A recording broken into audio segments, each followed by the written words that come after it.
We're playing games here, guys, but it's not the thing to be talking about at all. You know, Dak is our quarterback. Okay, well, we have heard that before. But anyway, depending on who the Cowboys would even want to draft a quarterback, chances are they would not be available with that third pick where they are currently projected. That's according to our Football Power Index. The Jets are the front runners for the #1 overall pick. They remain winless, 0-9. Not good. But we're not talking about them. We're talking about the Cowboys right now, as Dan Orlovsky, our NFL analyst, joins me now. So, okay, again, we've heard Jerry say this a million times. He does not want to draft a quarterback. He says Dak is still his guy, but everybody has to be strategic depending on where you end up drafting.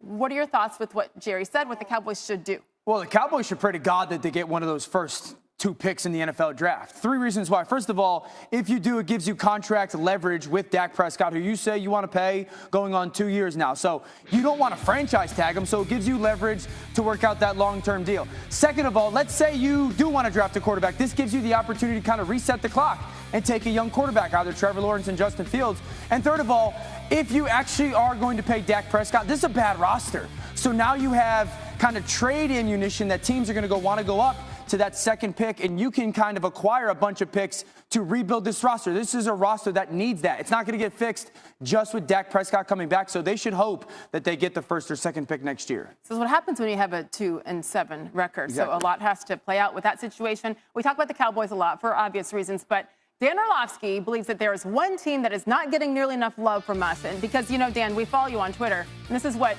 you said today. Twitter. Team that needs to be talked about more nationally, Raiders. Offense that needs to be talked about more nationally, Raiders. Player that needs to be talked about more nationally, Derek Carr of the Raiders. So why are you so high on the Raiders? Well, they're so good on third downs. If you look at some of the things that become themes of what propels teams to go to be part of the playoffs, third down offense is one of them. Last year, 5 of the top 6 offensive third down units in the NFL went to the playoffs. And so this is a team that's so good using formations on third down. But the biggest thing is they got players, and Derek Carr is doing such a good job of finding the matchup and pushing the ball downfield a little bit more. Think about it, Sage. Like when you're playing against good football teams with explosive offenses, if you continue to be really good on third down, those quarterbacks and those offenses stay on the sidelines. This is a team that's 5-3. They played the toughest schedule in football. They remind me so much of the Titans last year. They're very good in specific areas that win football games, mainly third down offense. Derek Carr's been great. So this is a team that is going to be very scary because of it. That's a great comparison. Titans last year, a tough, hard-nosed team, a hard out, certainly in the postseason. And right now, the Raiders will make the playoffs as a 6th seed in the AFC. Still some football left to be played, but that'd be the first time since 2016 that they're back in the postseason. So there you go. We gave them some love. Are you happy? I'm happy. I'm sure Gruden is as well. You're welcome. You're welcome. Thanks, Dan. Still to come, back to the Masters and the crash course for Bryson DeChambeau. All the protein shakes. The U.S. Open champ is ready to take on Augusta National. And Stephen A. Smith standing by live with a must-see segment. It's his special SportsCenter edition of Oh, No, You Didn't. That's ahead. Good job.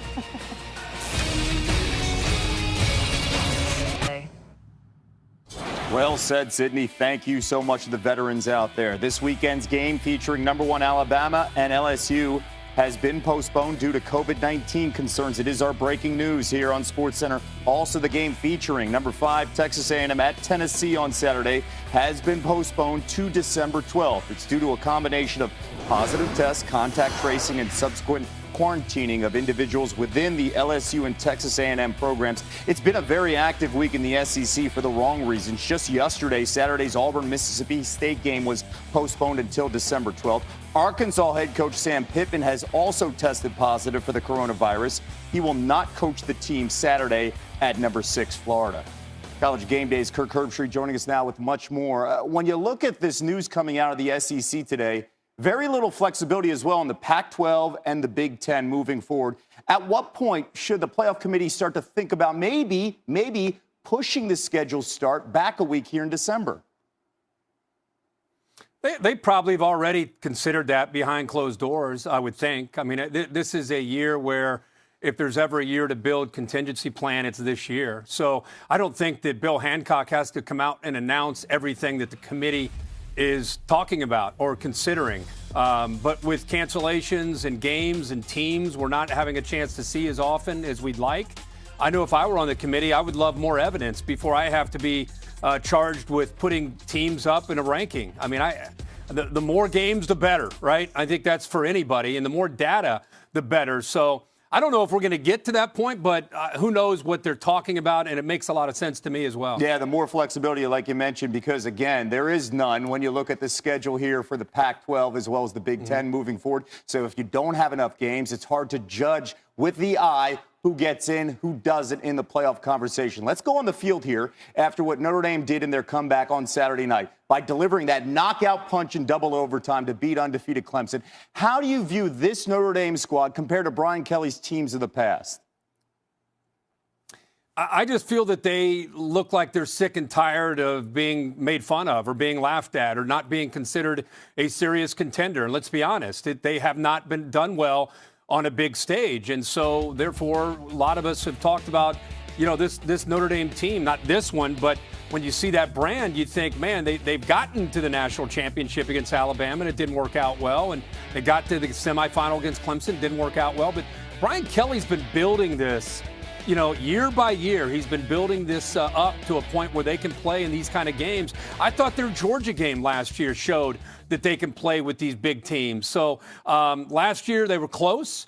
This year at home, they were able to close the door, and I think they earned a lot of respect. I move them all the way up to 2 at this point, sitting right there behind Alabama. I think they deserve it. We all are anxious to see how they finish now, because now they're going to have a bullseye on their chest, and instead of having that chip on their shoulder, now they got the bullseye. Now everybody wants to not only beat Notre Dame because they're Notre Dame, now they want to beat Notre Dame because they beat Clemson. So they're going to have to deal with being hunted instead of being the hunter. I can't wait to see how they handle that. Brian Kelly is a really good coach at talking about the psychology of a football team and the ebb and flow of a season. And the things change drastically when you beat Clemson. And they'll have to deal with that challenge starting this week when they go to Chestnut Hill against BC. We're here to celebrate the state of Indiana this college football season. Notre Dame's undefeated. Purdue's undefeated. And when Indiana faces Michigan State Saturday, it'll be the first game as an AP top 10 team since 1969. And you know what? Let's bring in the Indiana alum on this show for a question. Sage, go ahead. Thank you, Kevin. This is shocking. I get to talk to Kirk Street.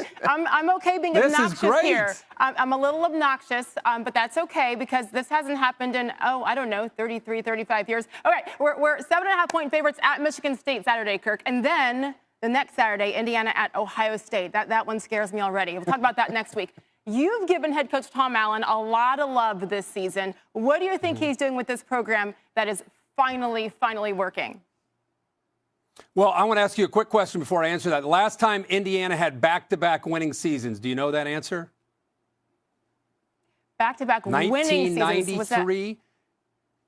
So 1993 and 94. Yep. Trent Green, the quarterback. They had a really good running back. No, just after. Right after Trent Green. It was John Pacey. John Pacey. It was a year after. So I was still there. Yes, it was and right guess after. what? We paid attention to basketball then. And so now, 30 years later, you're a football school.